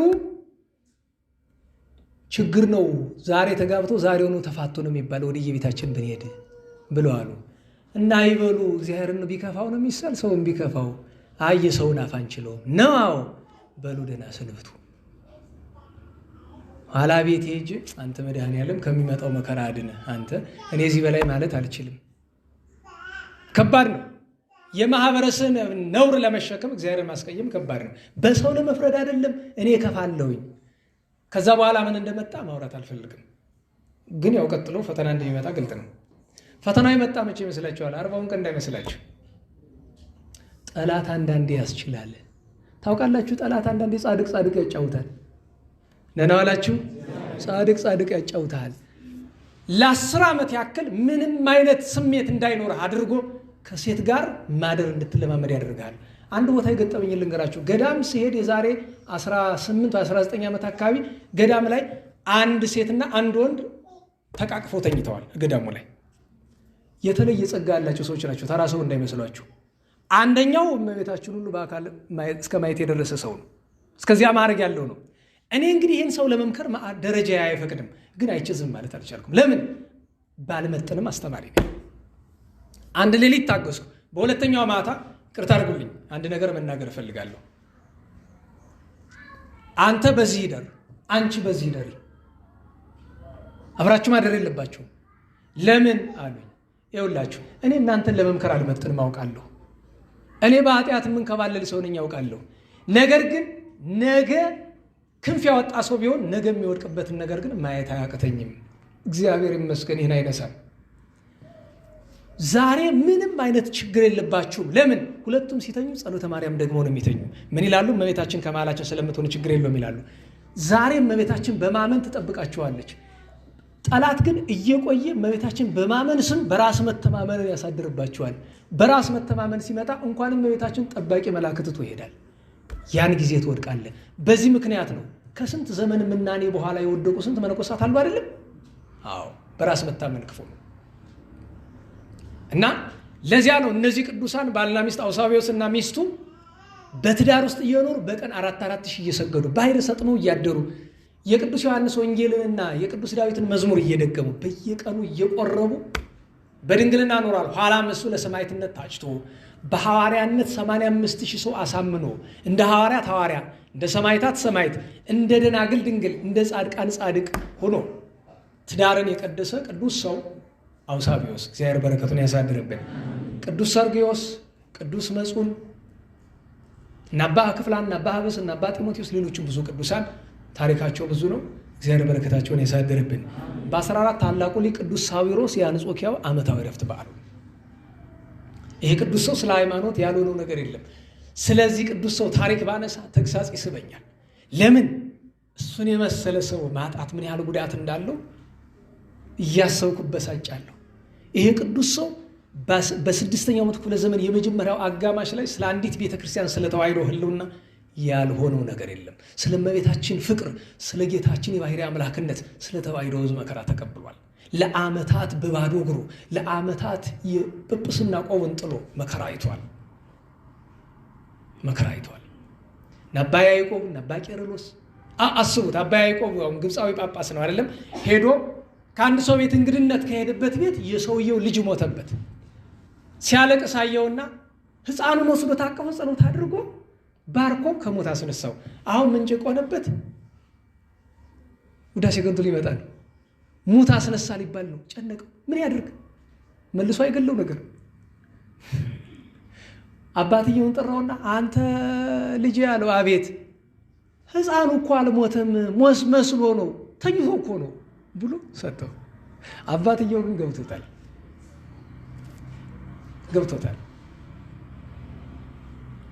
ያን ቀን አባታችን ሐራ ድንግል ዓመታዊ የጽንሰት በዓላቸው ነው። የሁሉንም ክብር ያሳድርብን ያሳድርብን። በ15 ነቢዩ ካህኑ ጻድቁ ቅዱስ ዘካርያስ ነው። ጻድቁ ቅዱስ ዘካርያስ በቤተክርስቲያናችን ከታላላቅ ቅዱሳን ነቢያት አንዱ ነው። በፋርስ በባቢሎን ትንቢት የተናገረ የጌታችን የማዳን ስራ ላይ ብዙ ትንቢት የተናገረ ስለ እመቤታችን ድንግል ማርያም አንቲ ውእቱ ወይም ንኢ ማርያም ተቋመ ወልቅ ዘወልደ ሃዶ የሃዶ ልጅ የዘካርያስ የወርቅ ተቋም እመቤቴ ወይኔ ዘሰብአቱ መኃተዊሃ 7 መጋረጃ ያላት ማን ነው? ዘሰብአቱ መኃተዊሃ 7 መቅረዝ ያላት ወሰብአቱ መሳውሪሃ አለ 7 መጋረጃ ያላት ተፈስሒ ብሏልና ትፍሥሒ ዘዘካርያስ ትባላለች። ያን ቀን ታላቁ አባ በፍኑትዮስ ዓመታዊ በዓሉን የቅዱሳንን ገድል የሰበሰበ ያን ቀን 40 ሐራ ሰማይ ዓመታዊ በዓላቸው እናታችን ቅድስት መሪና እስከ ፈጸመት ጸሎታ ለሰይጣን ህሱር ከማሳይን ኬደጦ በእግር የሚለው ሰይጣንን በእግሯ የረገጠችው ቅድስት መሪና እናታችን ፍቅርተ ክርስቶስና ዘራ ክርስቶስ አሪንጎ የሚባል ስፍራ ሱስንዮስ አንገታቸውን ሲያስቆርጣቸው ደምና ወተት ከአንገታቸው የፈሰሰ የካቲት 15 ቀን ነው። 810 ቅዱሳን ሰማዕታት አብረዋቸው ተሰውተዋል። በ16 ኪዳነ ምህረት ማርያም አስተበቋኪ አንሰ ቢያዘው በኪዳነኪ ዘዚአይ ነፍሰ ወበስራይኪ ለቁስሌ ቅብእኒ ፈውሰ ይላል። እመቤቴ ሆይ ኪዳነ ምህረት ማርያም እማልድሻለሁ እለምንሻለሁ፣ በኪዳንሽ ኃይል ለነፍሴ ቤዛ ሁኝኝ፣ በመድኃኒትነትሽም ለቁስሌ መድኃኒት ስጭኝ ይላል። ደህና ዋላችሁ። ስብሐተ ፍቁር የሚባል የቤተክርስቲያናችን የምስጋና ክፍል አለ አይደለም? ሰዓሊ ለነ የሚል የምታውቁ ከሆነ ስብሐተ ፍቁር የሚያደርስ ሰው ምንኛ የተመሰገነ ነው። እና ይትዝክሪ ብነ ይላል። አበሳነ እንግዲህ በደላችን ነው። ማርያም እሙለ እግዚእነ በኪዳነኪ ድንግል ዘማይጸንን ነው። እንግዲህ እመቤቴ ሆይ በደላችን አታስቢብን፣ ኃጢአታችን አታዘክሪብን፣ አበሳችን አታዘክሪብን፣ በኪዳንሽ ተማጽነናል። ሃሌሉያ በብዛ ሂሩትኪ ማርያም አድኅንነ በኪዳንኪ ድንግል ዘማይጸን ይባላል። የእመቤታችን ቃል ኪዳን በላይ ሰብን ያዳነ ነው። የእመቤታችን ቃል ኪዳን ዓለምን ሁሉ ያዳነ ነው። ስሟን የጠራ መታሰቢያዋን ያደረገ ሁሉ አይጠፋም። እመቤታችንን ማሰብ መዘክር፣ ኪዳኗን ማሰብ የ7ቱ ኪዳናት ማኅተሙ የእመቤታችን ኪዳን ነው። የኪዳነ አዳም፣ የኪዳነ ኖህ፣ የኪዳነ መልከጼዴቅ፣ የኪዳነ አብርሃም፣ የኪዳነ ሙሴ፣ የኪዳነ ዳዊት የእነዚህ 6 ኪዳናት 7ኛው ማኅተሙ ኪዳነ ምህረት ነው። አምላክ ከሰው ልጆች ጋር የመጨረሻ የገባው ኪዳን የምህረት ኪዳን የእመቤታችን ኪዳን ነው። ያን ቀን ቅዱስ ሐርቤ የኢትዮጵያ ንጉሠ ነገሥት፣ እናታችን ቅድስት ኤልሳቤጥ፣ መልከጼዴቅ፣ ቅዱስ በኃይለ መስቀል ሕፃን የናኩቶ ለአብ ልጅ ዓመታዊ በዓሉ ነበረ። በ17 የነቢያት አለቃቸው ቅዱስ ሙሴ፣ ሰማዕቱ ቅዱስ ሚናስ፣ በ18 ትናንት ቅዱስ ያዕቆብ ሐዋርያ፣ ቅዱስ መላሊዮስ ተአማኒ፣ ዛሬ ታላቁ ኃይለኛ መነኩሴ ቅዱስ መርትያኖስ ዓመታዊ በዓሉ ነው። ነገ 20 ነው አይደል? ነው አይደለም? አባታችን ክፍለ ማርያም፣ አባታችን ገብረ ዮሐንስ የአግዶ፣ አባታችን ጴጥሮስ፣ እነ ቅዱስ ፊልሞን፣ እነ ቅዱስ አብላኒዎስ፣ በ21 እነ አባ ገብርኤል፣ አባ ዘካርያስ፣ እነ ቅዱስ አናሲሞስ ከእመቤታችን ጋር፣ በ22 አባ ቡላ፣ አቡነ አቢብ፣ ቅዱስ ማሮና ሰማዕታተ ፋርስ፣ በ23 ቅዱስ አውሳቢዎስ፣ ቅዱስ ፖሊካርፐስ ዘሰርሚኔስ፣ ቅዱስ ሄሬኔዎስ ዘኤዶም፣ እነ ቅዱስ አውሰግኒዎስ፣ ቅዱስ ጊዮርጊስ አባቶቻችን በአድዋ የረዳበት፣ የካቲት 24 ቅዱስ አጋቢጦስ ጻድቅ ኤጲስቆጶስ፣ በ25 ቅዱስ እንጦኒ ሐዲስ፣ ታላቁ አባ አቡፋና፣ ቅዱስ ቶና ዲያቆን ዓመታዊ በዓላቸው። የካቲት 26 ጻድቁ ንጉሥ ዘሩባቤል፣ ቅዱስ ሆሴ፣ እነ ቅዱስ ዮሴ ብያለሁ አይደል? ወልደ ዮሴዴቅ ማለት እሱ ነው። ነቢዩ ቅዱስ ሆሴ እና ሆሴ ወልደ ዮሴዴቅ ሁለቱም አንድ ላይ ነው የምናከብራቸው። እነ ቅዱስ ሳዶቅ የዛሬ ሳምንት 26 አይደል? በቃ ማጠቃለያው ቅድም ያነበብነው ንባብ አለ አይደለም? ደህና ዋላችሁ። ደክሟችኋል?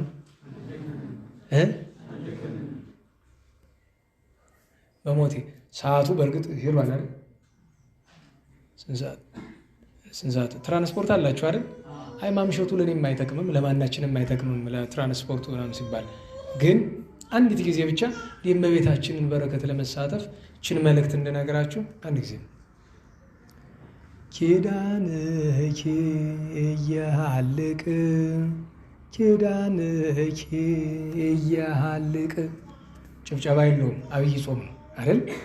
በሉ እስቲ ኪዳንኪ እየሃልቅ ኪዳንኪ እየሃልቅ አማን በአማን አማን በአማን ኪዳንኪ አማን በአማን አማን በአማን ኪዳንኪ እየሃልቅ ኪዳንኪ እየሃልቅ። እግዚአብሔር ይመስገን።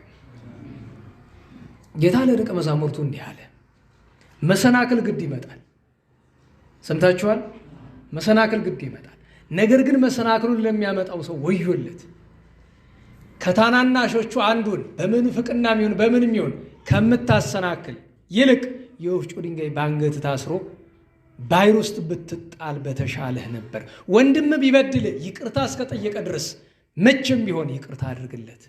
ይህን ነገር ቢጨንቃቸው ሐዋርያት ምን አሉ? ወስከነ ሃይማኖተ እምነት ምን በልልን ጸልዩ እምነት ጨምርልን ተብሎ ይጸልያል። እግዝእቴ ወስክኒ ሃይማኖተ ምርህኒ ፍኖተ መቤቴ ጎዳና ምሪኝ እምነት ጨምርልኝ። ጌታ ኢየሱስ ክርስቶስ ጎዳና ምራኝ እምነት ጨምርልኝ ይባላል። ወደ ታች ወረድ ብሎ ምሳሌ ከነገራቸው በኋላ ምን አለ? ገቢረክሙ ኩሎ ዘአዘዝኩክሙ ያዘዝኳችሁን ስራ ሁሉ ሰርታችሁ በጨረሳችሁ ጊዜ ያለ በሉ እስቲ አግብርት ጽሩአን ንሕነ አማርኛውንም አብረን እንበለው የማንጠቅም ባሪያዎች ነን፣ ልናደርገው የሚገባንን አድርገናልና። ምስጋና መጠበቅ አያስፈልግም ነው። እግዚአብሔር ትሁት ልቦና የዋህ ሰብዕናን ያድለን። ቸሩ መድኃኔዓለም ትሁት ልቦና የዋህ ሰብዕናን ያድለን። ቸሩ አምላክ ትሁት ልቦና የዋህ ሰብዕናን ያድለን። የንጹሐንን በረከት ያሳድርብን። የሳምንት ሰው ይበለን። ለምስጋና እንነሳ።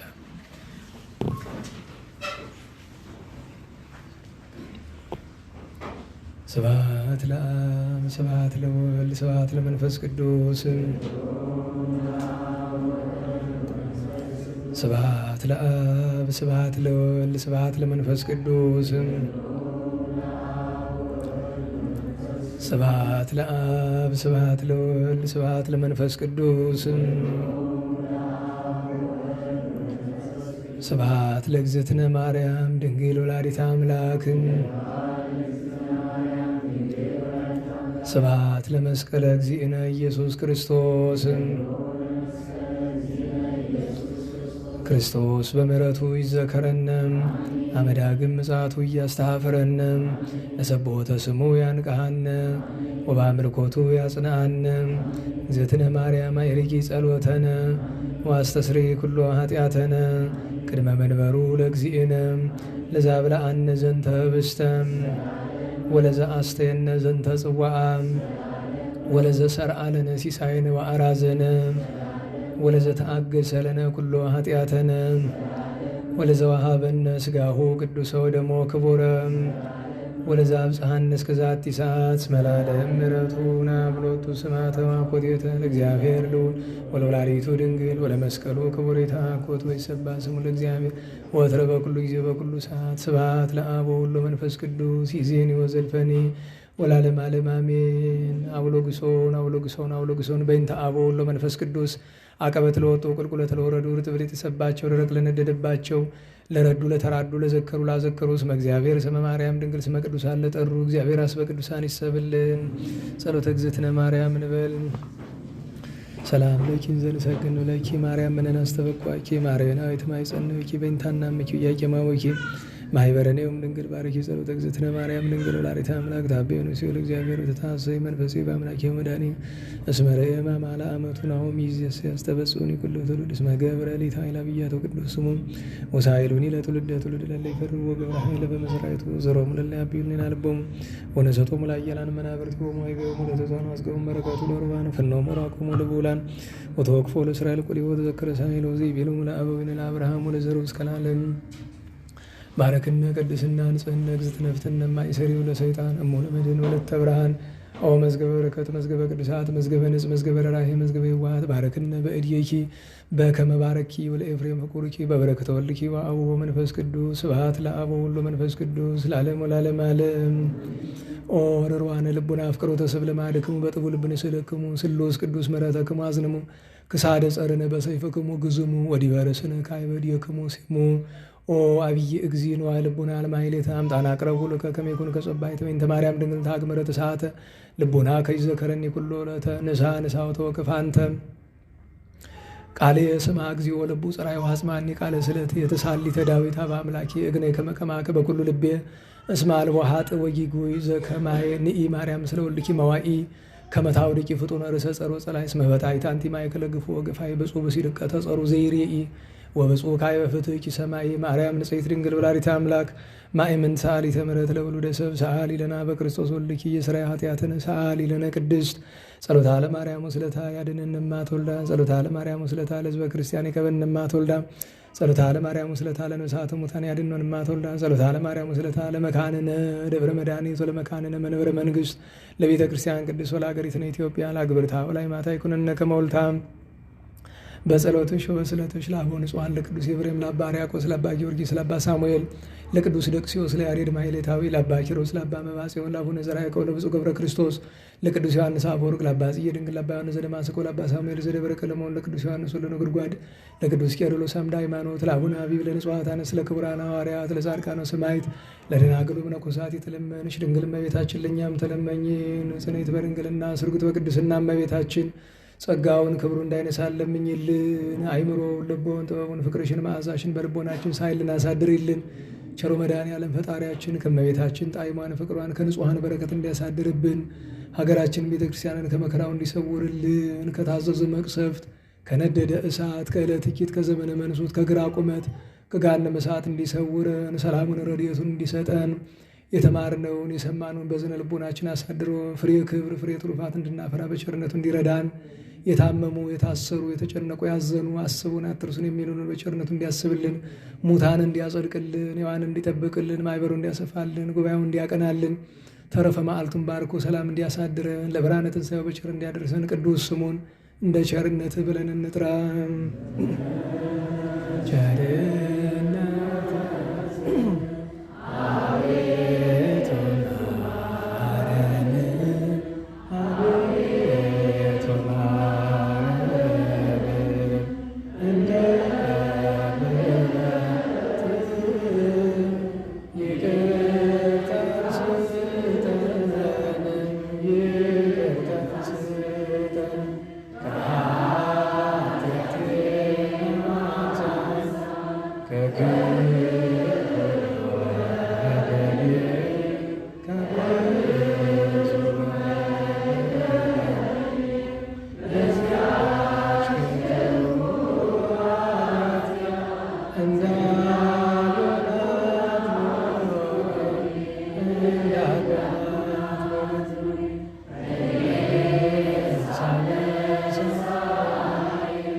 ስማጸን አንተንም መውደቄን ተመልከት አምላከ ብርሃን አምላከ አሁን ትባርክ ዘንድ ማኅበራችንን ጸሎታችንን ጌታ ሆይ ላክልን መንፈስ ቅዱስን ድንግል ማርያምን አሁን ትጠብቅ ዘንድ ሀገራችንን ሃይማኖታችንን ጌታ ሆይ ላክልን ቅዱስ ሚካኤልን ቅዱስ ገብርኤል አባታችን ሆይ በሰማያት የምትኖር ስምህ ይቀደስ፣ መንግሥትህ ትምጣ፣ ፈቃድህ በሰማይ እንዲሁም በምድር ትሁን። የዕለት ምግባችንን ስጠን ዛሬ፣ በደላችንን ይቅር በለን እኛም የበደሉንን፣ አቤቱ ወደ ፈተና አታግባን ከክፉ ሁሉ አድነን እንጂ መንግሥት ያንተ ናትና፣ ኃይል፣ ክብር፣ ምስጋና ለዘላለሙ አሜን። እመቤታችን ቅድስት ድንግል ማርያም ሆይ በመልአኩ በቅዱስ ገብርኤል ሰላም እንልሻለን። በሐሳብሽ ድንግል በሥጋሽም ድንግል ነሽ። አሸናፊ እግዚአብሔር እናት ሰላምታ ላንቺ ይገባሻል። ከሴቶች ሁሉ ተለይተሽ አንቺ ቡርክት ነሽ፣ የማኅፀንሽም ፍሬ ቡሩክ ነው። ጸጋን የተመላሽ ቅድስት ሆይ ደስ ይበልሽ፣ ልዑል እግዚአብሔር ከአንቺ ጋር ነው። ከጌታችን ከመድኃኒታችን ከኢየሱስ ክርስቶስ ይቅርታና ምሕረትን ለምኝልን ኃጢአታችንን ይቅር ይለን ዘንድ ለዘላለሙ አሜን። ክብር ምስጋና ይሁን አንድ አምላክ ለሆነ ለአብ ለወልድ ለመንፈስ ዛሬም ዘወትርም እስከ ዘላለም። የቸርነት ባለቤት ቸሩ መድኃኔዓለም በሰላም አስጀምሮ በሰላም ያስፈጸመን ቅዱስ ስሙ የተመሰገነ ይሁን፣ የተመሰገነ ይሁን። አጭር መልእክት ብቻ አንድ ያው እዚህ ደብር የሚያስተምሩ እዚህ ደብር ያሉ የእንታ ሊቀ ሊቃውንት ተማሪ ራሳቸውን ችለው መምህር ናቸው። የእንታ ዲበኩሉ ይባላሉ። ዲበኩሉ ሁለት ናቸው። ዲበኩሉ ዋናው የዚህ ጉባኤ ሰብሳቢ ሳይሆኑ ሁለተኛው ዲበኩሉ አሉ። በጣም ምስጢር ጠንቃቂና ነገረ መላእክት የሚል መጽሐፍ ጽፈዋል። 450 ብር ነው ዋጋው። መጽሐፉ ከመታተሙ ፊት አይቻለው። ያው የጀርባ አስተያየትም ያዘጋጀሁ እኔ ነኝ። በጣም በጣም ጠቃሚ በእውነቱ እኔ በዚህ ዘመን የሚጻፍ ብዙ መጽሐፍ አልወድም፣ የጥንት አባቶቻችንን ነው እንጂ እና በእውነት በጣም በጣም በብዙ ድካም የተጻፈ ነው። ስለዚህ እሱን ጥቂት ፍሬ ነው የመጣች፣ ከእሷም ግማሿን ዛሬ ገዝተን ለተማሪዎች ሰጥተናል። የቀረችውን እንግዲህ እሳቸው የእንታ ዲበኩሉ እዚህ ነው የምታገኟቸው። ዲበኩሉ ሰንደቄ መምህር ዲበኩሉ፣ ትንሹ ዲበኩሉ ብትሉ በእሱ ይታወቃሉ። ትልቁን ዲበኩሉ ታውቋቸዋላችሁ፣ የዚህ ጉባኤውን ሰብሳቢ እሳቸው ሳይሆኑ ሁለተኛው ዲበኩሉ ናቸው እና ቅዱስ ሳዊሮስ ዘእስሙናይንም ተተርጉሞ እሱም ታትሟልና መጠቀም ትችላላችሁ ነው። አዲስ አበባም አለ እዚህም አለ። እሱን መጠቀም ትችላላችሁ ነው። ይህንን እላችኋል። ሁለተኛ ነገር ማናንተ አስተባባሪው እዚህ ላለፉት 1 ዓመት ከ6 ወር ቀርተው የማያውቁ ልጆችን ስም ዝርዝር ትሰጠኛለህ፣ መጽሐፍ እሰጣለሁ። ቀርታችሁ የማታውቁ አሁን ሳንበዴ መጣ ሲባል የመጣ አንተ አጭበርባሪ ነህ። እንኳን መጣችሁ ዘግይታችሁ የመጣችሁ ግን ይሄ ያስተዛዝባል። አሁን ነገ ከነገ ወዲያ እገሌ መጣ እገሌ የቀረው ጉባኤው ማን ነው ነገሩኝ። ኧረ አይሰማኝም። ጉባኤው የእግዚአብሔር ነው። የአንድ ቅራቅንቦ ዮርዳኖስ የሚባል ቅራቅንቦ አይደለም። እኔ ቅራቅንቦ ነኝ። ጥራጊ ታውቃላችሁ፣ እንደዛ ነው። የሚያስተምር እግዚአብሔር ነው። ቅዱሳን ናቸው የሚያስተምሩ እና በእውነቱ አሁንም የቀሩትን ልጆች ጥሩ አትጥሩ አልለም እኔ። ታውቃላችሁ ጉባኤ ሰው ጥሩ አትጥሩ ያስፈልጋል ካላችሁ ጥሩ፣ አይ ካላችሁም እናንተ ታውቁ። አንድ ሰው ተገኘ 1000 ሰው ተገኘ ጉዳይ አይደለም። አዳራሹ ሞልቶ እንዲተርፍ ከፈለገ እንዴት መትረፍ እንዳለበት አውቃለሁ። ግን እንዲህ ያለ ነገር አያስፈልገኝም። ሰው ከፈለገ መጥቶ ይማር፣ ካላሻው ራሱ ያውቅ ነው። ስለዚህ ይህንን ማስታወሻ ስለዚህ ትመዘግብልኛለህ። ቀርቶ ማቁ ምህላ አስተማሪ ተመደበም አልተመደበም እየመጡ ምህላ የሚያደርሱ እኔ እኮ 2-3ቱን አውቃቸዋለሁ። ግን ለእናንተ መጽሐፍ ወይ ገድል ወይ አንድ መጽሐፍ ገድለን ገዝተን እንሰጣችኋለን። ይህንን ማስታወሻ ለማለት ነው።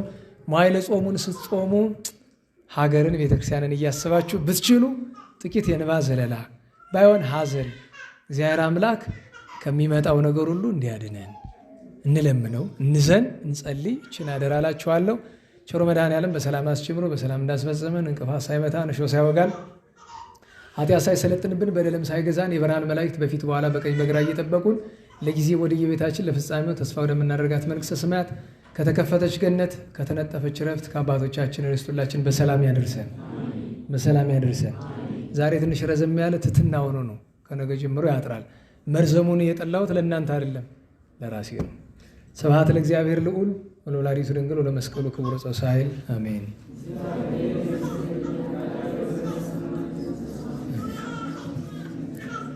አሜን። የመሸባችሁ ትችላላችሁ። እኛ መዝሙሩን እንዘምራለን።